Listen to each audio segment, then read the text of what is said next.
Hello, welcome pen friends. I'm going to be exploring the Peter Pauper envelope addressing guides that I just purchased from Amazon, and I thought that you might like to come along with me while doing this. It says published in the United Kingdom and Europe by Peter Pauper Press. This item was actually in the September ink flight, and I saw it in other videos like Amanda's video and there's another one, Dormouse, I think.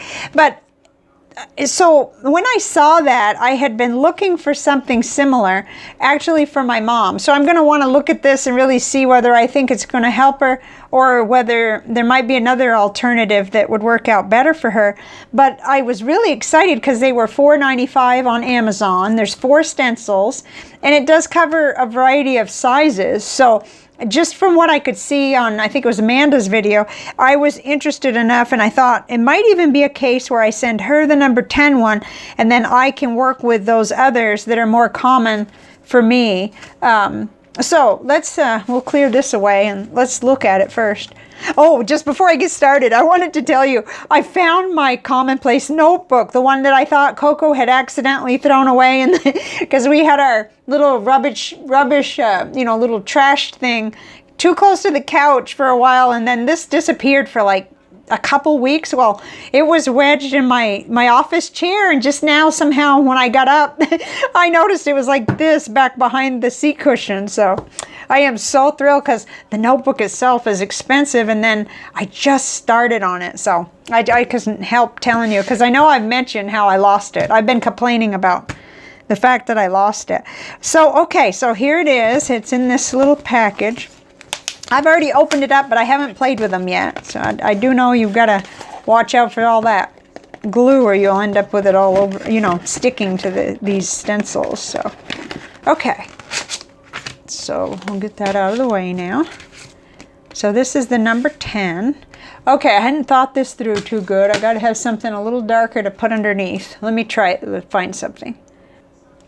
Okay, I'm not sure whether this is going to help or not, but I put down a piece of scrapbook paper underneath it, so maybe we could see it a little better. So that's the number 10. And then this is the number 7.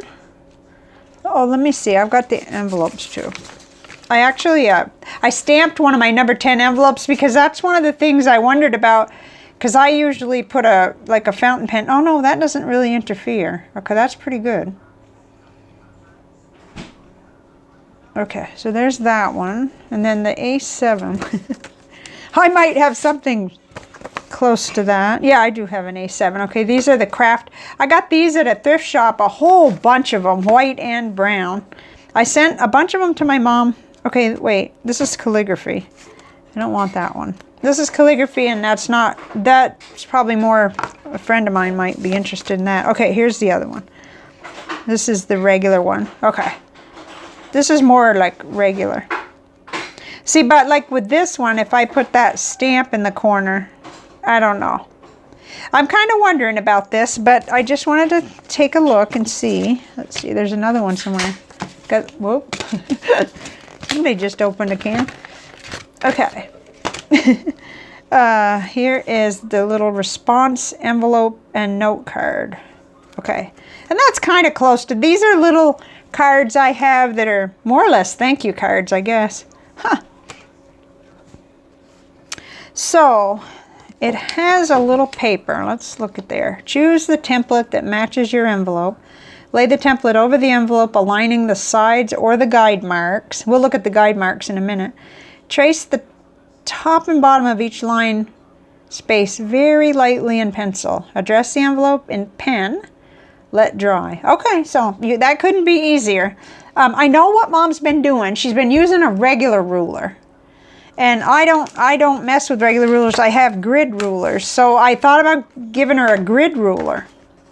Because, a grid ruler, you line up your side line, and then you can make straight lines. Even, you still have to, though, decide where you're going to put them. So, okay, I'm all over the place, but I really, truly am trying to find something for her, because she's mentioned it several times that she just doesn't like hers being crooked, and her lines with a ruler even are crooked, and then her whole thing is crooked or something. So, and she's probably using an old wooden ruler, I think. So, okay. Talks about which envelope to use, but that's pretty self-explanatory, except that I don't always know which number is which. And there is an envelope I use all the time, which is, I think it's an A6, but yeah, there goes the ruler. This one, I use this one all the time, and I think, well, maybe not. It says align.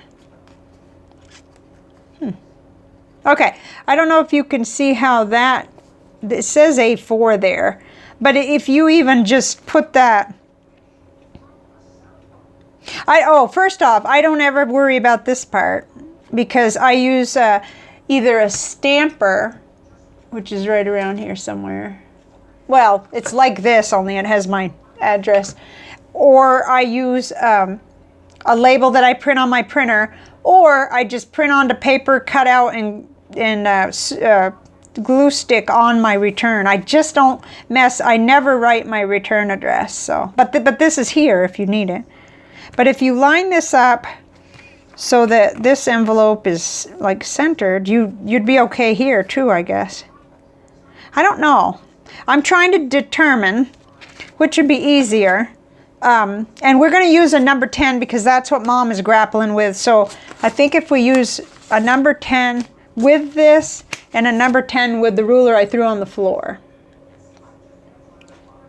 Okay, so this is the one that came in the set here, the number 10 business envelope. I'll tell you the truth, right off the bat, I think I'd like it better if it went all the way across. So I'm not sure this is going to be my favorite thing, but and we don't really need 4, 5. 1, 2, 3, 4, 5. Okay, what are we doing here? Yeah, well, this is what Mom would be thinking too. What is this? Okay, so up here she'd probably be okay. Although, I guess I would rather it go all the way across. But well, let's just do what they say. I overthink things. At least this has the right number. Well, it said top and bottom, but I don't imagine why you would have to do the top. Unless you were doing block letters. It's never that with me. It's always just getting it straight, having a guide line underneath. In fact, I don't really use one myself right now. But when I come down here, I start to wonder, where am I going to be? Because I'm going to need maybe 3 plus 1 for the... Well, this would be kind of set up for international. I mean, I have addresses like that where it goes on forever. So this is going to be more handy, I think, for my addresses that go to the UK or even Australia. And definitely I had one from Honduras that had several lines. I thought maybe I was mixing it up. But let's just see if I can just try to go with the flow here. It's not my mode, and it's not my Mom's either, I don't think. So okay, so I guess that's all I would need, right? Because for United States, for like, if she's sending it to me, that's straight, and that, to me, even if you're just going to go ahead, she has beautiful cursive. I'm not going to actually address a letter, so I guess I'm just going to put like, see, that throws me off. I don't actually think I need all that. I just need that, but...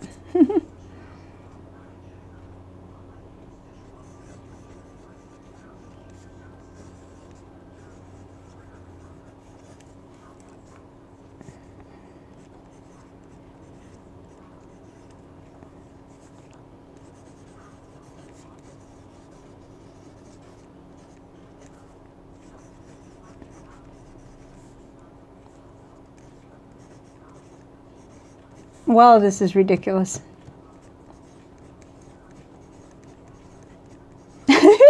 Okay, but I find that just fine as far as following straight lines and everything, but I don't like starting way over here, and I don't need all that. So that's, you know, I guess that would just be something the person using the template would want to do. I would put my sticker, and Mom has a nice pre-inked stamper. So, okay, so there's that. Now, if I just send her the ruler, then what's going to happen? Okay, I would just have to, I should have taped that down, I guess. Oh my goodness. I'm having it shift all over. It drives me nuts.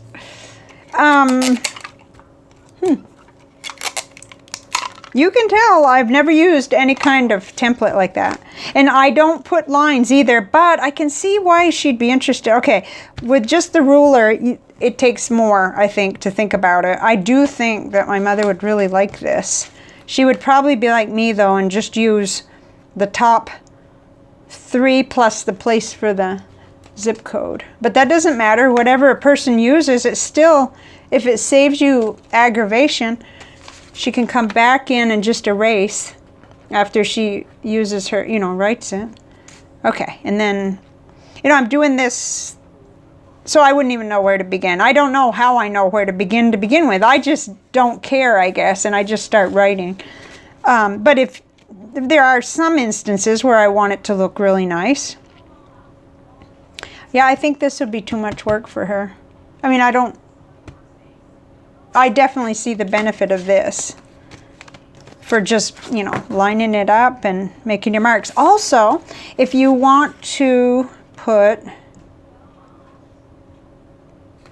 it says to align the envelope edge here for your return address on the back flap. Now that's nice, that's neat. So, you know, I know my husband does that a lot. So let's see, let's make the lines.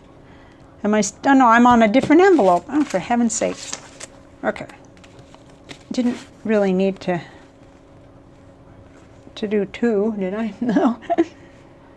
Okay. Yeah, this is handy. This is nice. He would like this, actually. So, and I think that comes on the other one, too. It's not like, whoop. Okay, this flap isn't very big. I should have put it up higher, because this flap's not big enough. I guess that's what they made erasers for. Huh. But I do like that. I think that's very handy.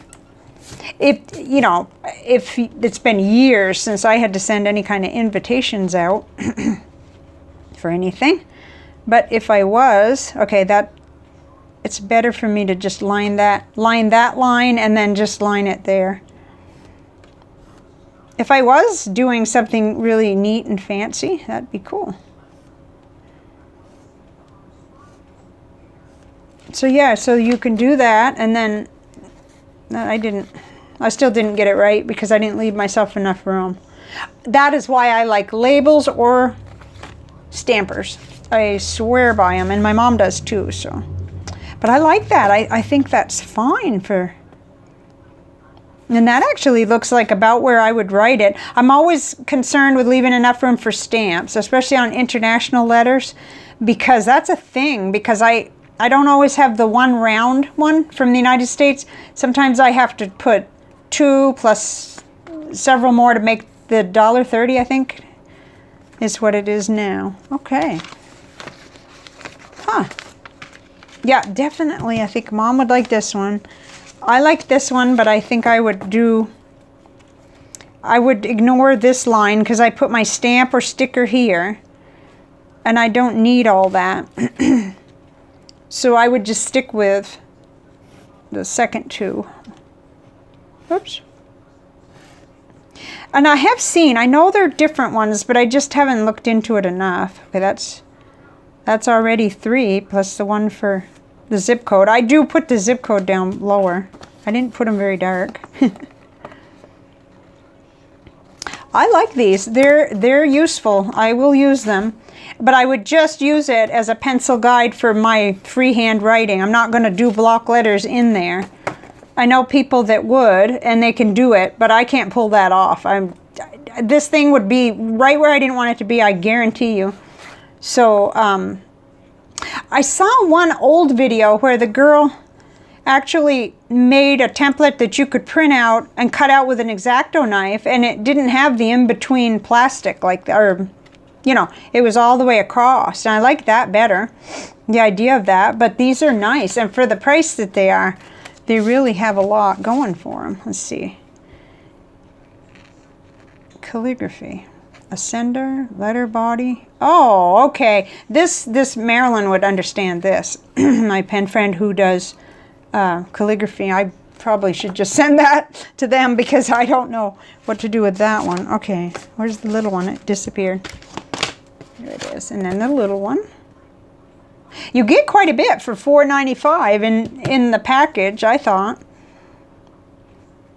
Mine are not the exact size, so, huh. Okay, so these are nice. I mean, if you were wondering like I was, well, I thought right away, I thought, oh my gosh, I wonder if I can find these. I can't have any more ink right now. So I almost tried to order, at one point they did have extra ink flights, but I thought, no, Chris, you're swimming in ink, just absolutely swimming in it. I just wanted this goodie, so I got it. Huh. Let's see what else it says on here. So it covers you for announcements, the A7, which I have a lot of those envelopes, the number 10, A2, common size for thank you notes. Okay, that, I think the A2 was supposed to be,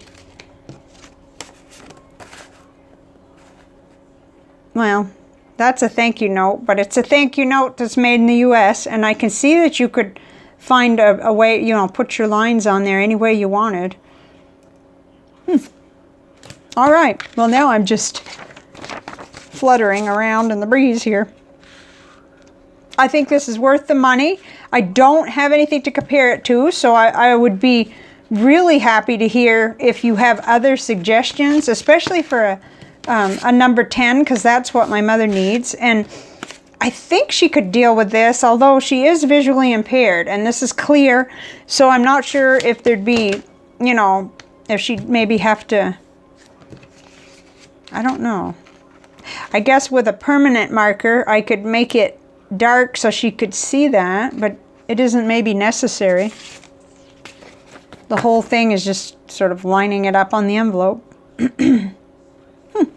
But let me know in the comments if you have experience with other types of these. And I would just say, first glance here, I'm not sorry I got this. I definitely can use it. My friend can use this one. Probably my mother can use this one. I can use this one. So it's got a lot going for it, I think. This is my very first exploration of a envelope addressing guide. So I brought you along, and now you kind of can see what it has to offer. Huh. Okay, I'll see you on the next video. I'm working on a couple of things, but I've got one video that I'm a little shy. I'm not sure whether I'm going to be able to actually upload it. I might, and just see how it goes, but I couldn't seem to film it without shaking, and I had to hold it freehand, so I'm going to kind of wonder. I don't want to make anybody seasick. So anyway, we'll see how that goes, and I'll see you later. Thank you, and bye for now.